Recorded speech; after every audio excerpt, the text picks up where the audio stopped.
You stretch every day, you do all the turnout exercises that you think you need to be doing, and yet your turnout's not improving. This can be the case if simply your teacher in your school says to you, turn out more, you need to turn out. And so you do what she says and you turn out the feet, and yet your turnout still isn't connecting and it's not improving. And you, safe to say, probably accept that you don't have enough turnout. We're going to talk about why your turnout isn't at its optimal stage yet and what you can do to improve it. I'm Isabella. I'm a graduate of the Vaganova Academy and founder of the BWI platform, which is an online training tool for dancers and dance enthusiasts. I also host intensives worldwide. So, little story time, which a lot of you are well aware of if you've been following me for a while. When I went to Vaganova for the first time, I'd come from an English school where turnout is not accepted or expected to be completely flat turned out. But in the Russian school, it definitely is. It really needs to be completely flat. And so I had teachers who definitely said, Isabella, you got to turn out more. And so I found initially, for sure, I definitely had to kind of force it. And my body wasn't used to that, and I didn't really understand how to use it. I will say a disclaimer, the Vaganova technique is not one that injures dancers. It just needs to be trained really well, and most of them train from 9 years old. But for people like foreigners who go in at like 14, 15 and are instantly thrown into this technique they are not used to doing, it can be really hard. So instead of giving up, I took the challenge to understand my turnout completely. And I really went from someone who used to get corrections all the time about turn out more, Isabella, turn out, to then it being accepted as flat turned out, and the turnout correction completely dissipated. Today, I'm going to reveal my pro strategies and tips to improve your turnout for good. For complete turnout plans and courses, you can check out the BWI platform, but today I'm going to share with you some top tools that you can take away. So let's get started. All right, tip number one, turnout is not just in the feet. It is obviously in the hips as well. I would say 80% in the hips, but it also is in the thighs, the knees, the calves, and lower legs. Now, a telltale sign that someone is forcing their turnout is their feet will be completely overturned out, and they'll be rolling as well. And so you'll see that the feet will be rolled onto the first two toes, also known as pronating. So when someone rolls forwards on the front of their feet, it is very difficult to connect to the outside of the leg. So then the deep rotators. You'll find when they then come into the center and do, for example, jeté in the center, they really can't even do a tendu or a jeté in fifth position or first position without feeling super wobbly, because they haven't found that stability in the whole leg and the turnout connection. You'll also find that posture is really, really key. So if you find that the student or yourself is very tilted in the pelvis, so they have this sort of banana shape in the body and they're not completely aligned and underneath themselves, that they can't access the turnout in the first place. So it's a catch-22 problem. And sometimes this goes back to the psoas. So your psoas is a really important muscle. If your psoas is tight, it can actually inhibit your turnout completely. It affects your posture, and it actually makes your hips turn inwards. And so that's something to really look at. I do have a Psoas course on the platform if you're interested in getting really into that. But we need to focus on not only strengthening it, but also lengthening it. So imagery of the psoas whilst you turn out is really, really key. And that goes right up into the abdominals. So turnout is not just from the feet, it's from the calves, from the knees, the thighs, the hips, and then into even the abdominals and psoas area as well. So check in with your posture, because even if you have mobile hips, that could be heavily affecting your turnout and also how you connect with your abdominals. Right, tip number two, strength may beat flexibility when you're training your turnout. Now, it really depends on every dancer. If you are a dancer who is prone to being very, very stiff in the hips, then you likely need to focus on the stretching. But it's also important how you stretch. So even when you do some passive stretches, you need to make sure that your turnout muscles and your muscles surrounding your joints are supporting your joints and are engaged. So when we do, for example, a nice butterfly stretch or even a glute stretch, instead of just kind of sitting there, really focus on the sense of pushing outwards and rotating at the same time. so that you're actively stretching, even in a supposed passive stretch. Then, of course, we need to implement some real strategic cross-training for our turnout. So that may be floor bar, for example, where we do nice tendus to the side, circles of the leg. And along with this, doing some strategic deep rotator and hip stability exercises. Whether you're a beginner, intermediate, or more advanced, there's always many exercises we can do and that I always strive to provide for you to really help those areas. Because for the turnout, it's very complex. It's not even enough just to do clamshells, opening out and in, because that's very hard for the body to then translate that to the ballet class. So we've got to be able to, whilst those exercises are useful, for me, I would always do Pilates type exercises and dynamic strengthening exercises for the hips, along with cross training that includes spirals.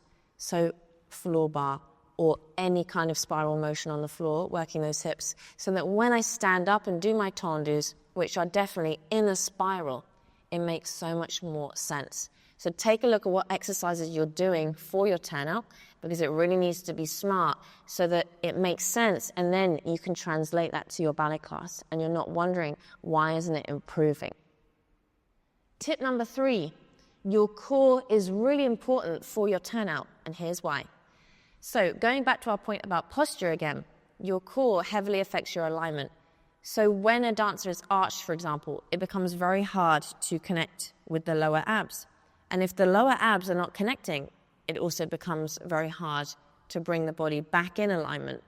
So, like I said in the previous tip, when you're doing your exercises, it won't always be enough to just do sit-ups or to do basic Pilates combinations that are very parallel or very academic this way, or two-dimensional.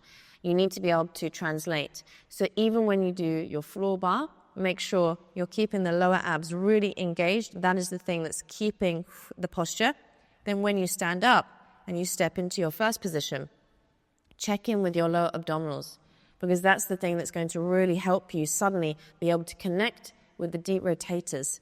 Because without that, the two can't work in isolation. They've got to work together. There's always layers to the turnout and to the posture. So working the two sides of the body so they optimally work in sync with each other is really, really key. To help you with this alignment, and remember, ballet is all about alignment. It's like a piece of a puzzle. If one piece is missing, the whole thing doesn't work. We've got to place each piece in the correct place for the whole thing to come together. And the same is with your alignment. When your skeleton is in the right place, suddenly things become so much easier.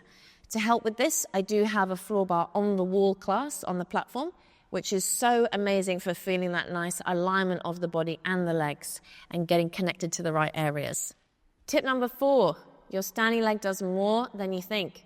So back in the day, they used to call the leg we stand on the working leg and the leg that's away the free leg, which I thought was amazing. And usually nowadays we know the leg we stand on as the supporting leg and the one that's away as the working leg.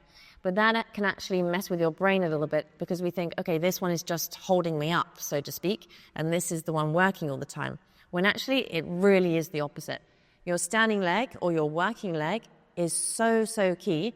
The more you're turned out on this hip and the more you feel that turnout in the hip and the stability, the easier it will be to not only turn out the other one, but get this leg higher, get the rotation better. And so you must pay so much importance to that.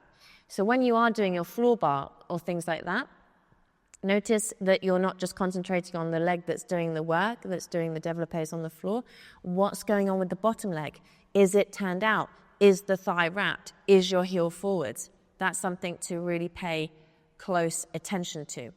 So you will find, if you're not connected with the supporting leg, things like this are happening. As you tendu away, you may be twisting in the thigh. You may be sinking in the hip as you do a tendu. Therefore, your glute med is not fully activating or holding the support, as well as the base of glute. There are some specific drills that we can do, both for the beginner. One thing I like to do is standing on a yoga block and just dropping one leg down and lifting up, dropping one leg down and lifting up. And that's really, really great for immediately connecting to the right area of the hip that we need. And you want to feel that sensation as you then do your tendus. Then we have intermediate things like utilizing the ball to really rotate the legs out and in, as well as also a little bit more advanced. And we've got lots of exercises with the Pilates ring where we squeeze the ring and do some rotations, which helps you understand that spiral sensation, as well as the key and often neglected inner thigh connection. And unfortunately, you can't just get your legs and your inner thigh strong by doing simple parallel squeezes. You've got to really understand the spiral and work both in parallel and turnout. That's really key for ballet dancers. Tip number 5, we can't just rely on stretches or passive stretches, not even exercises. We've got to also put it into practice and put it into dynamic movement. So for example, one of the key things that we lose turnout on is obviously when we move from a position to an extended pose, or we move, for example, from a preparation into a pirouette or linking steps, for example. So one good drill we need to do, let's say we've done all our exercises and we're feeling strong, is to then practice the sensation and practice thinking about turnout as you push off into a pirouette. So for example, when you're in your 4th position, notice what's going on with your back leg. Do you feel that sensation of the hip really opening and spiraling from the psoas, from the hip, when you push into that turn from 4th? Because if you do, you will feel that not only are you more turned out, your pirouette will actually go better because you've got that continuous spiral going on in the turn itself, rather than you've got this static preparation, you push off and immediately lose the turnout, which is a very common thing with beginner dancers or even pro-vocational students as they're training. So that's the next layer of the turnout. You've trained it on the floor, you've nailed it, but you lose it during motion. And so now it's putting it into practice and doing specific drills as you push off. Train that same sensation you felt on the floor and translate it to the preparation. Just like when you do a jump and you deepen the plie as you push off into a jump, you need to turn out more as you push into another movement, such as the pirouette. And for example, tombe pas de barre, bring those heels forwards more as you go into the linking step. So you need active rotation, training turnout in motion, so you can build lasting strength in your turnout, which starts from a position into many, many movements following it. So these are 5 key things you've got to start thinking about. Now, this is just a taste of what you need to work on. You've got to go away now and put together a strategic plan for yourself. What does that look like for you? What strategies are you going to put in place so that you have and you can reach your turnout goals? It's all possible. It's all possible for all of us. Obviously, not all of us have the capabilities to get completely flat turnout, but I truly believe we're all capable of improving it in the first place. And it's all about training smart and understanding how to utilize it. If you're looking for help on that, you know where to find me on the BWI platform. Otherwise, I will see you soon. I hope you found this very, very helpful, and leave your comments and questions down below should you have any. I'll speak to you soon. Bye for now.